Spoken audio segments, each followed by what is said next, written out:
Welcome to Work is Good, a CSM podcast. My name is Landon Buteau, and I host this show with my dad, Chris Buteau, the owner and president at CSM. Today's episode is a conversation we had about the housing market with David McCreery. And David's a local realtor here in Washington. This conversation will provide a sense of what's going on in the housing market right now, especially as compared to the activity over the last year regarding specifically inventory, pricing, and rates. As well, it'll give a sense of what we think you can expect in the months ahead. So please enjoy today's conversation, and remember that if you're interested in getting a mortgage with our team at CSM, or if someone you know might be, to go to clevelandstreet.com. All right, David. Well, thanks for joining us today. We're excited to be here with you and get a little update. We're here with David McCreery. Am I saying that right? That is correct. All right. David McCreery of Coldwell Banker. And excited to get an update on what's going on in the housing market. David, can you just give us a quick background of who you are, where you work, and what you're doing right now? Sure, yeah, quick background. Again, David McCreery, pronounced correctly. So Awesome. I appreciate that. Nailed Doesn't it. happen often. How do you hear it normally? A lot of else you would Q's say in that. there, a lot of McCready's. Interesting. McCready's, people throw D's in. Yeah. Don't know why. Yeah. But you got it right, so I appreciate Good. that. Well, what nationality is that? That's Irish. It's Irish, Yeah, of course. Yeah. Okay. Very little actual Irish. Yeah. Family, just the Yeah. name. But hey. Yeah, so David McCreery, working with Coldwell Banker Danforth, office out of Northgate, and predominantly in the Snohomish area, a little bit of King County work, and kind of right now what we're seeing is a pickup in intensity in the market a little bit, specifically tailoring and catering to the sellers. We're seeing, like we were talking about before, in January, a big pickup, surprisingly, in activity on the buyer side, despite the fact that interest rates have been up. Again, we all know historically they're not too outrageous. Buyers have been flocking. We're seeing a lot more multiple bid scenarios. Currently, right now, I'm in a very, very high sought-after bidding war with one of my listings, just past one in Lake Stevens, 60,000 over list, to give you an idea of where things are going in desirable areas. Inventory is still trickling upwards a little bit, but not at a pace that's too far outside of demand. So in desirable areas, more central Snohomish and the Lake Stevens, Marysville, Snohomish proper area, we're still seeing a ton of activity. Get a little further out to Arlington, things trickle off, and the east side is still entirely crazy. I think King County still saw some decently healthy kind of pricing in the last month. Yeah. So Dad was pointing out he did a video recently on just an article. The headline was King County prices plunge. Right. And so can you comment on why that's the narrative right now and what they're seeing to make them think that? So why does it look like that, and is that really the case? Well, this is a little bit less data-driven and a little bit more of just the optics test for me. Data obviously just show that prices are going down a little bit in there. Yeah.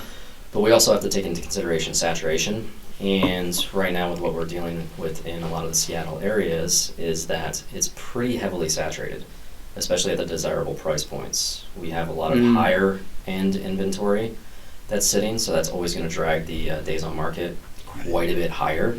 And a lot of the inventory is trickling to areas that people aren't crazy to go into right now. So all the most highly desirable areas in Seattle specific have already kind of been saturated. King County, once you get to the east side, Bellevue, Kirkland, Bothell, Redmond, you look at anything under 750,000, I think, on the greater east side, using very liberal terms of the east side, I think there's about 10 or so listings available. So just the fact of there not being as many In that price options is why we're seeing kind of a drop in activity. The drop in the price is really just, to me, based on what it is that's selling and what's available to be bought right now. Right. Yeah, and what were they actually showing in that article? Well, it was just interesting because you ask what are they seeing to believe that. Yeah. And And, maybe I'm a little cynical, but I think it just sells. The headlines sell. Yeah. The narrative is that things are bad, and, that's, it's kind of the old Eagles song, dirty laundry. People like the negative. But it was very interesting. The headlines was King County prices plunge.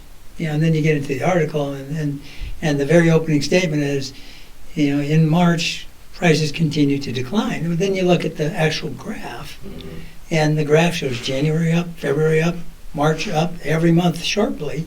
In King, Pierce, Homish, and one other county, I can't remember what the other county was. Every county, ever since we turned the corner to 2023, prices have gone up every month.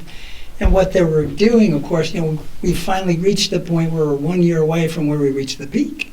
So if you compare, when we finally reached the peak in 2022 to where we are now, well, then of course you're going to look like you're going down. But what's happening right now, prices have gone up every month in 2023 so far. And we haven't really even hit our stride in terms of what's the traditional May, June selling season. People really start to get active. And so we do need, as David pointed out, we need the inventory. David, maybe I'll just ask you, what's it going to take to bring the sellers out? Because that's really what we need, right? We have buyers waiting to buy, but what's it going to take to bring the sellers out?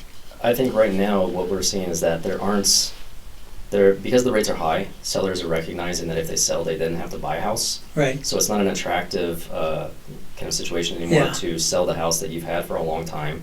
You might have a pretty good mortgage on it, and you might have a lot of equity in it. To go and buy another house at 5.9%, a little above 6%, and then start all over. And right now we are seeing that there's high demand, so you are also likely to get into possibly a competing offers position.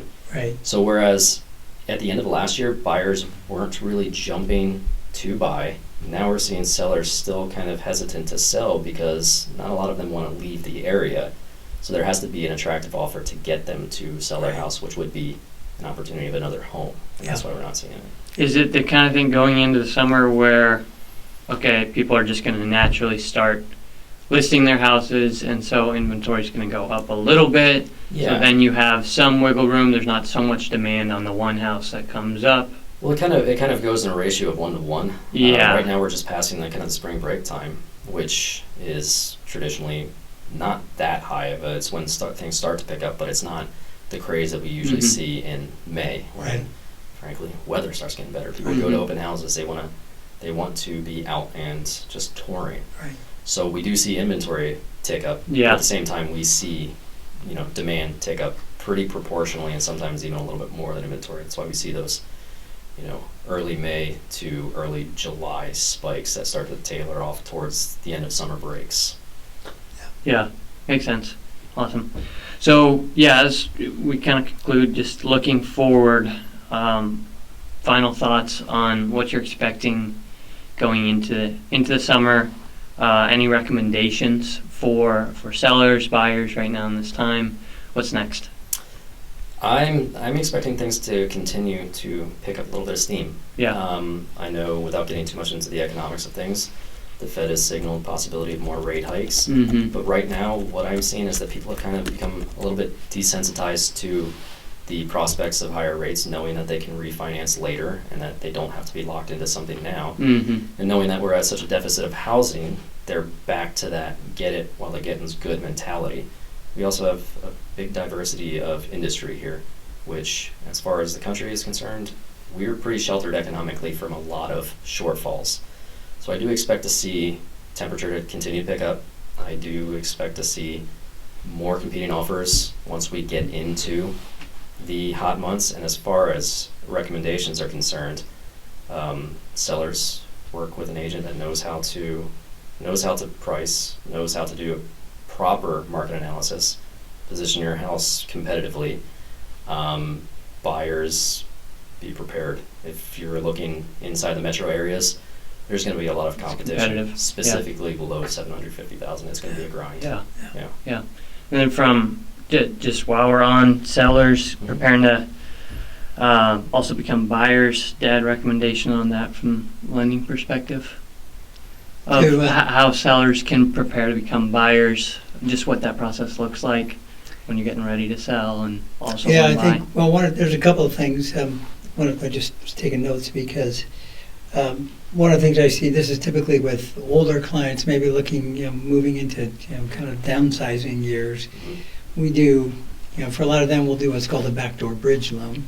That's just a made-up term, but basically it's not a formal bridge loan, but we'll have them get a big home equity line of credit on their current home so that they can use that for a down payment on a new home. And many of these people can qualify, temporarily carrying these two houses. And so they solve that problem for the seller who is looking at the market and realizing that once I sell, that starts a clock. And, when that clock expires, I don't have a place to live, and now I've got to move twice. I've got to rent. I've got to, So we do, we do that frequently. And I think if you can do that, at least, at least understand what would be involved in doing that, whether you're capable of doing that. You're talking about the HELOC? Like a backdoor bridge, to put yourself in a position to buy first, and then sell. Because you can, that can be a real win in this market where you're not having to go out. Because if you're going out contingent, I think David will tell us that's not a very strong negotiating position. Like I can, as an addition to that, in the fall and winter, it was tolerable to sellers. Yeah. Very quickly. That's already a good way to get your offer kicked to the bottom of the pile. It's not an immediate disqualifier like it was about a year and a half, 2 years ago. Right. Yeah. But right now, if there was a small window where that was fine. Yeah. End of last summer, end of last year. sellers specifically in the greater Seattle metro area, east side, even up to northern Snohomish now, are seeing contingencies and saying, we think we'll hold out a little bit. Yeah. And Yeah. it's proving to be a good bet. Yeah. So I think that's just Avoiding those with the HELOC. I think you can possibly, but not everybody has the luxury of doing that. Yeah. Not everybody has the luxury of doing that, and so really you're left with, either just burning the ships, selling the house, and cutting loose and trying to see what you can find quickly, or resigning yourself that it's going to be a two-step process.